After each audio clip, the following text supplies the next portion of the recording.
अस्सलामुअलैकुम जी, welcome back to our YouTube channel. उम्मीद है कि आप सब ठीक ठाक होंगे। हाजिर हैं एक बार फिर एक और इंटरेस्टिंग और हॉरर स्टोरी के साथ। और हमें एक चीज़ और क्लियर करनी थी कि हमारा यूट्यूब चैनल का नेम बहुत सारे लोगों को नहीं मिल रहा है, तो हिरा हमूद के नाम से सर्च करेंगे तो आपको हमारा चैनल ईजिली मिल जाएगा। तो आज मेरी अम्मी जो है कहानी सुनाना चाह रही हैं। अम्मी सुनाएं, आप क्या कहानी सुनाना चाहती हैं? ये कहानी मेरे बचपन की है और ये कहते हैं ना कि आप बीती सुनाऊं या जग बीती सुनाऊं, तो मैं आप बीती सुना रही हूँ आपको। ये बिल्कुल सच्ची मेरे बचपन की कहानी है। तो उस वक्त हम लोग और हमारे चचा लोग, हम लोग साथ साथ रहते थे। और मेरी जो बड़ी बहन थी वो स्कूल का यूनिफॉर्म इस्त्री किया करती थी सुबह ही सुबह। मेरी अम्मी बहुत कहती थी कि देखो रात को इस्त्री कर लिया करो, वो नहीं करती थी, वो सुबह ही करती थी। वो सुबह सुबह उन्होंने यूनिफॉर्म अपना इस्त्री किया। उसके बाद उन्होंने कहा सुबह नहीं हो रही है तो बहुत टाइम हो गया। उस ज़माने में इतनी घड़ियाँ भी नहीं होती थी हर कमरे में, ना मोबाइल होते थे। हाँ, हम सब स्कूल जाते थे। हमारी दोपहर की शिफ्ट होती थी, उनकी मॉर्निंग शिफ्ट में वो जाती थी। तो वो जब अपना यूनिफॉर्म इस्त्री करके बहुत देर हो गई, कहेंगी सुबह ही नहीं हो रही। तो हमारा एक सहन था, बहुत बड़ा सा सहन के बाद हमारा गली का एक दरवाज़ा था। तो वो जब गली का दरवाजा खोल के उन्होंने देखा तो गली में बिल्कुल सन्नाटा था। नहीं तो स्कूल के बच्चे, गाड़ियाँ सुबह सुबह के वक्त वो बाहर सुबह के वक्त। हाँ, उन्होंने कहा दिन क्यों नहीं निकल रहा, मैं देखती हूँ बाहर गली में। तो उस वक्त हम लोग अजीज़ाबाद में रहते थे। अजीज़ाबाद के इलाके में हमारा घर था और हम लोग सब छोटे छोटे थे। तो मेरी बहन ने जब बाहर झाँक के देखा तो उन्हें कोई नज़र नहीं आया, ना स्कूल की गाड़ियाँ ना बच्चे। लेकिन जब उन्होंने देखा तो बहुत लंबे लंबे कोई 20-25 आदमी आ रहे थे सामने से, और उनके बड़े बड़े बाल थे और उनके हाथों में डंडे थे और सफ़ेद रंग के वो झब्बे पहने थे। खैर उन्होंने देखा, कहीं उस वक्त उनके दिमाग में ये नहीं आया कि कौन है क्या है। जैसे जैसे वो करीब आए तो उनकी जो शक्लें थी वो गोल बत्ते जैसी थी और बहुत अजीब अजीब से इंसान थे वो देख के थोड़ा परेशान हुई और दरवाज़ा बंद करके वो अंदर आ गई। लंबे थे और बहुत ज़्यादा लंबे थे। वो परेशान होके वो अंदर आ गई।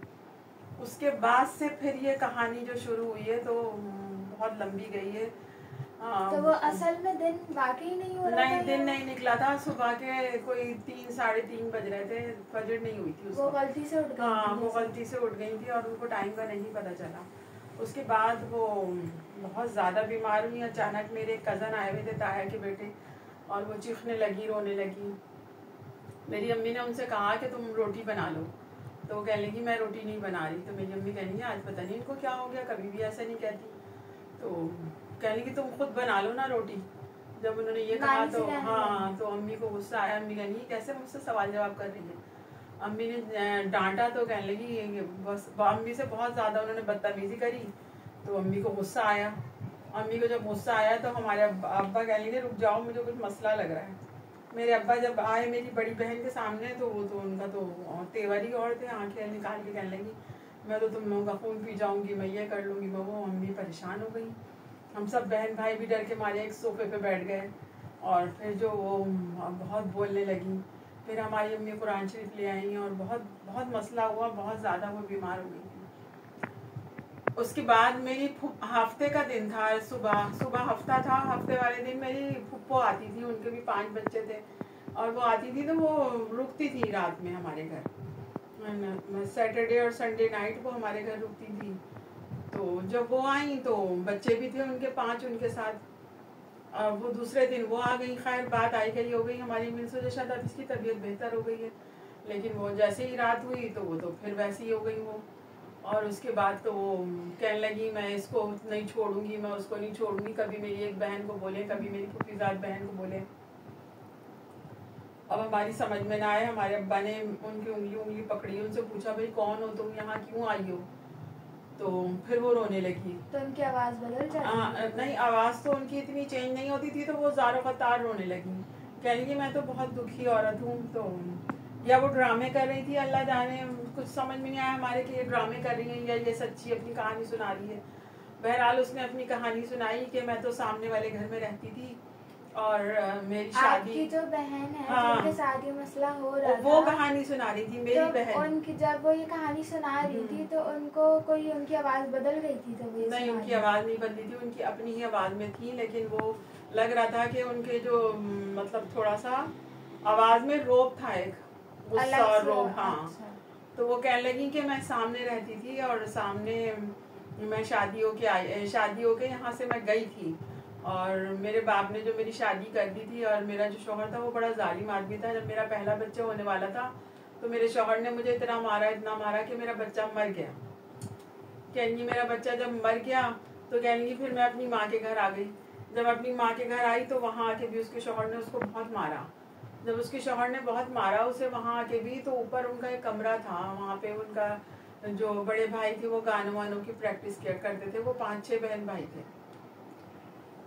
तो वो अपनी कहानी सुना रही थी और उसने अपना नाम भी बताया। कह लीजिए वहाँ पे मैंने मट्टी का तेल डाल के अपने आप को आग लगाई थी। जब हम वहाँ नए नए शिफ्ट हुए थे तो हमें पता चला था कि यहाँ पे किसी लड़की ने अपने आप को आग लगा ली थी, जला लिया था। तो कहने लगी मेरी बच्ची भी मर गई और मैं तो बहुत दुखी हूँ, ये है वो है। अब हमारी समझ में ना आए ये चक्कर क्या है। फिर बहरहाल उनकी एक बहन और बहुत बीमार थी, उनका पेट फूला हुआ था, बहुत बड़ा पेट था उनका, और लेकिन थी वो सारी बहनें बहुत खूबसूरत और बहुत हसीन जमील वही थी। जो सामने हाँ, सामने 5 बहनें रहती थी और वो 5ओं बहुत खूबसूरत थी, लेकिन वो कोई आबाद नहीं थी उस घर में। सारी बहनें ऐसी थी, किसी पे कोई मुसीबत, किसी पे। एक शादी हो गई थी, उसका शौहर अच्छा नहीं था, और ये जो जल के मर गई थी इसका शौहर भी इतना अच्छा नहीं था। फिर 2 बहनें और थी, वो भी ऐसी ही थी, बस उनकी कोई ऐसे उनके घर में कोई आबाद नहीं थी।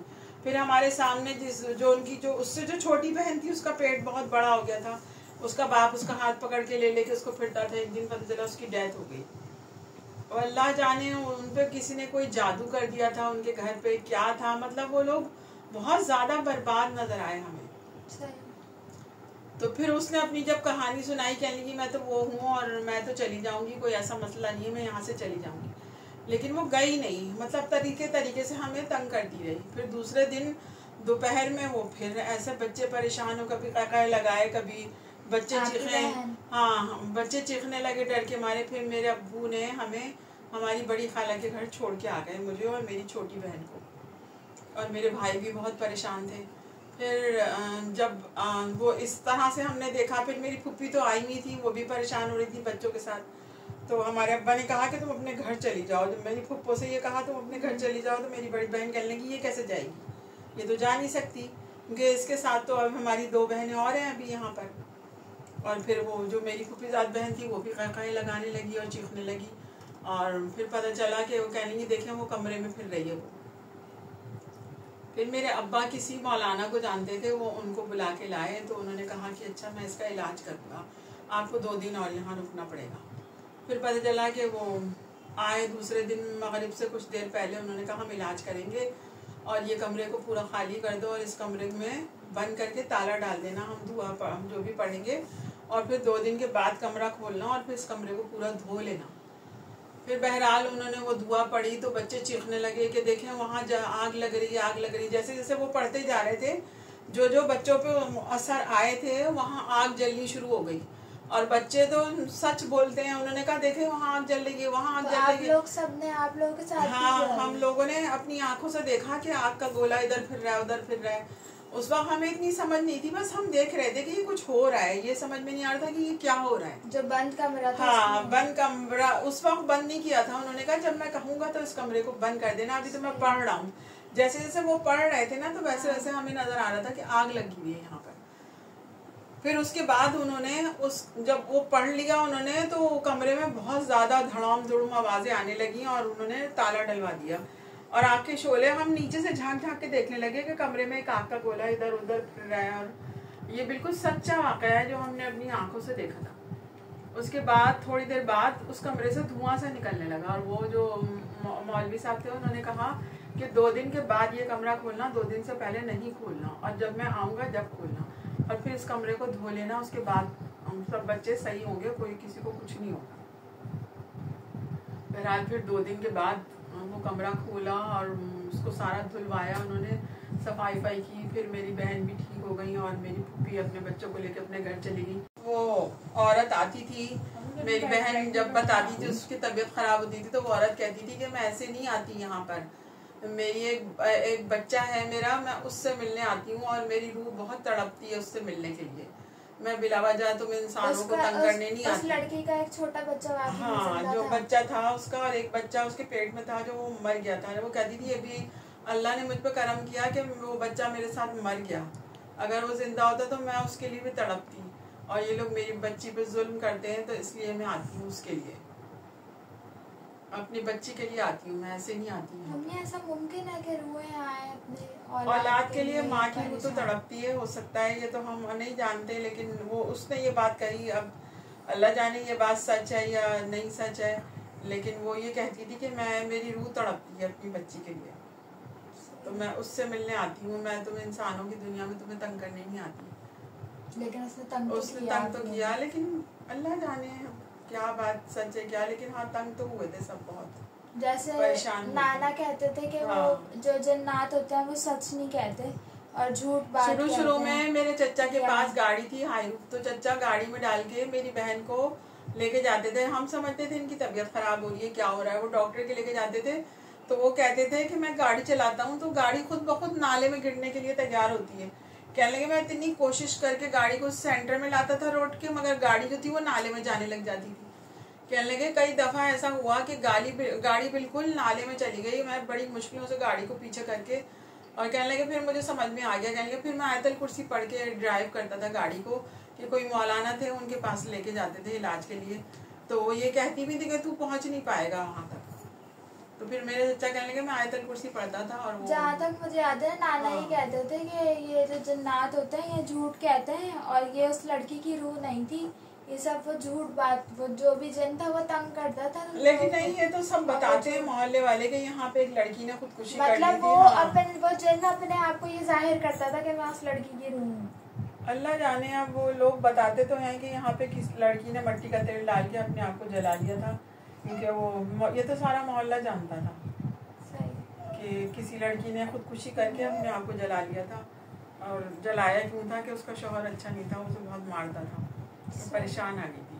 तो आज की ये कहानी थी, उम्मीद करूँगी कि आप लोगों को पसंद आई होगी। अगर पसंद आई है तो प्लीज़ चैनल को सब्सक्राइब करें, वीडियो को लाइक करें और मज़ीद और लोगों के साथ शेयर करें।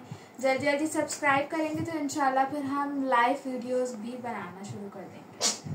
जब तक के लिए अल्लाह हाफ़िज़।